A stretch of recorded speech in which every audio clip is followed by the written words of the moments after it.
చాలామంది రారు మందిరానికి రారు, ఆరాధన చేయరు. దేవుని రక్షణార్థమైన బావిలోని నీళ్ళు చేదుకోరు.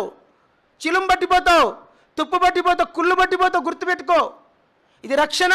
దీంట్లో నుంచి బావిలోంచి నీళ్ళు నువ్వు చేదాలి.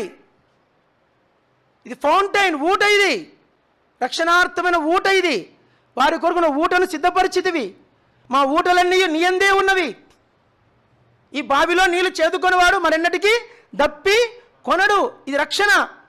యవనస్తులకు పెద్ద పరీక్ష ఏంటంటే, బ్రదర్ నేను పడిపోతున్నా, బ్రదర్ నేను ఆ బలహీనత ఉంది చెప్తాడు. ఒరే పిచ్చి మనిషి, వాక్యం ప్రేమించు.